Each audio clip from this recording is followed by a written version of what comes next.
勝負だ。皆さんこんにちは。ジェイズホビーベースへようこそ。さあついに今日揃いますよ。かまぼこ隊の一人であります猪突猛進筋肉ムキムキ美少年のこちらをご紹介します。グッドスマイルカンパニーネンドロイド橋平伊之助です。イエーイ。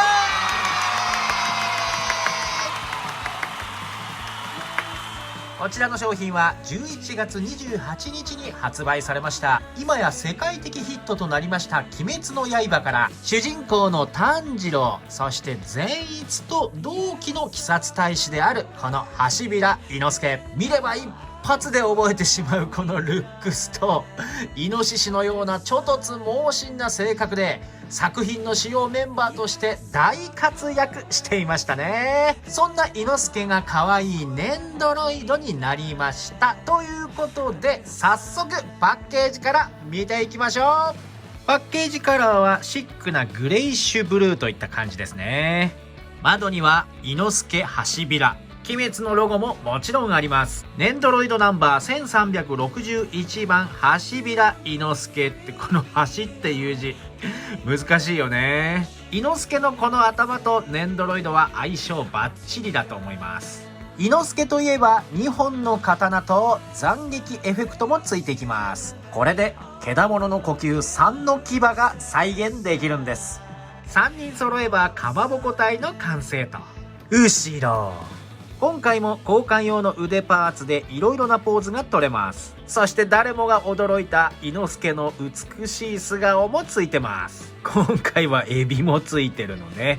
反対はこう下と上ではパッケージから取り出してみましょう。はあ財布だでじゃーい。おー今回も二重になっておりやす。上の段は伊之助本体と愛用の2本の刀、こちらは布で隠したバージョンもついてます。交換用の腕とハンドパーツ、こちらはエビ付きですね。そして頭部につけるこの怒りのマーク、ピキってやつね。綺麗な斬撃のエフェクトが2つ。下段には素顔ヘッドと口の周りにご飯がついているニヤリパーツ。こちらにも交換用の腕と曲がった足のパーツ、台座と支柱で取説と。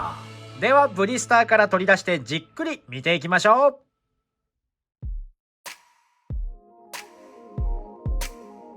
まずは造形を見ていきましょう。全体はこんな感じ。お顔はどうでしょうか。自分を育てた母イノシシの頭部を形見としていつも着用している伊之助。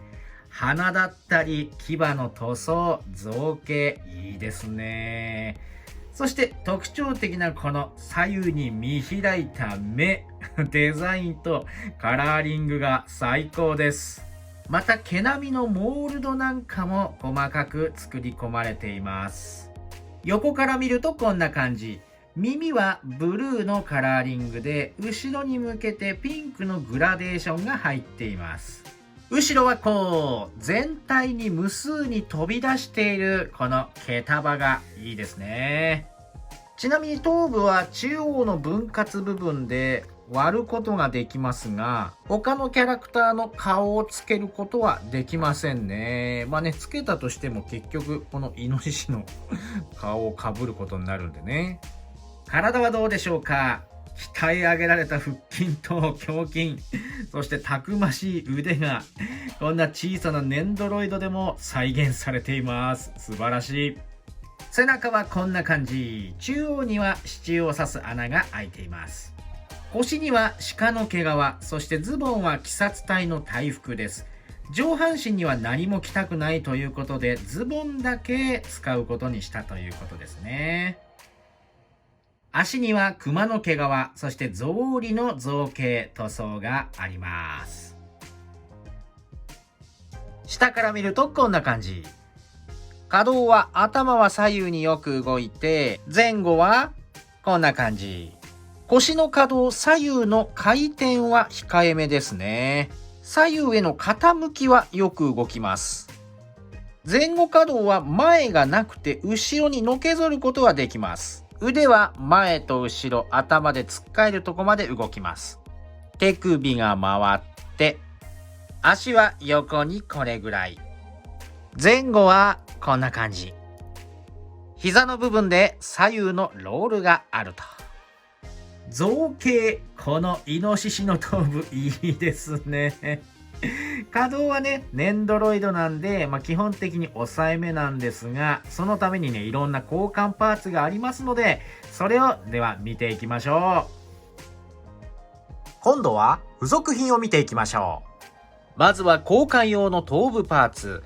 イノシシの被り物の下はこのように整った目鼻立ちの美青年が入っているんですね。目も大きくてまつげも長い。そして瞳の色はグリーンとライトグリーンですね。眉毛もキュッと上がって口元も上がっているので自信満々な表情に見えます。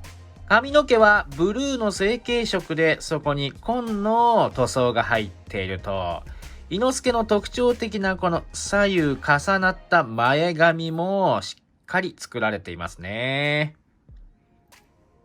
後ろは毛先は成型色の青になっていると。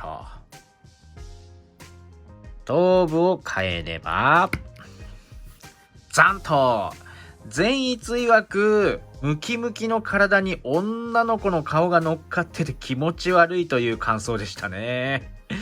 そのギャップが彼の魅力でもあるんですよね。こちらは顔の交換パーツ、口の周りに食べかすがついているニヤリ顔です。藤の花の家紋の家での夕食のシーンで炭治郎を挑発していた時の顔ですね。さあ、今度は顔の交換と。できましたこれ、いいね。一緒に大好物の天ぷらを持っているハンドパーツに交換してみました。こちらはエビの天ぷらですね。くっついてるので取り外すことはできません。いやー、このワンシーンだけのために作られたこの顔と手のパーツ、こだわりを感じます。最高です。続いて、伊之助の日輪刀です。2本ついています。もともとは鬼殺大使から奪ったこちらの刀、刀匠金森幸三に打ち直してもらって、改めて伊之助の日輪刀となりました。作中では刀身の色はアイネズミ色に変化したということですが、こういった色なんですかね。そして特徴的なのが、この刀の刃の部分がギザギザになっているとこなんですね。構造に打ち直してもらった際は綺麗な刃に戻っていましたが、すぐさま落ちていた石で叩いて、またギザギザにしちゃって、構造にぶち切れられていましたね。握りの部分は布で巻いてある造形になっています。持たせてみました。腕を胸の前で交差するパーツと交換することで、低い姿勢から今にも飛びかかりそうな戦闘状態の伊之助を再現できます。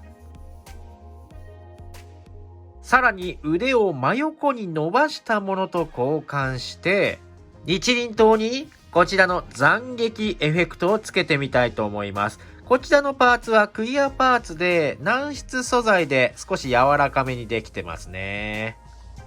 中心部に向かってブルーの塗装が入っています。こちらの溝に日輪刀を刺すんですね。最初にね、もうくっつけておきましょう。で、これを両手に持たせれば、我流獣の呼吸三の牙、杭咲きを再現することができます。これもエフェクトがいい味出してますね。斬撃の力強さが現れています。で、今回小さな台座と細い支柱が2セットついていて、こんな風にエフェクトが落っこちないように支えてくださいってことだそうです。この2つなくてもね、落ちないっちゃ落ちないんですけどね。重さが結構あったりするんで、これの方が安心かな。あっさー。さらに足曲げパーツを使ってけだものの呼吸七の型空間式角っぽく立たせることもできます。まあこれ横から見るとね、だいぶ刀も寝ちゃってて無理あるんだけどね。日輪刀は使わない時用の布でぐるぐる巻きにした状態のものもついています。こちらの刀はこの部分で分割することができます。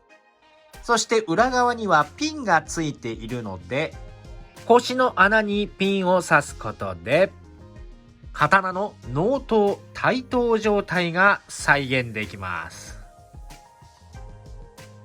最後はこちらの2つ。炭治郎に向けて勝負だの手と、伊之助の頭にしょっちゅう出てくる怒りのピキマークです。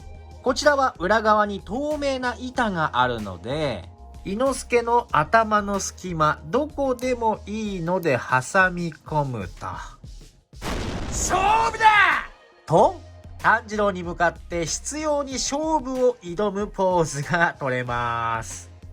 この頭のピキーはね、どんな時でも使えますね。付属品はこんな感じ。最後はポージング。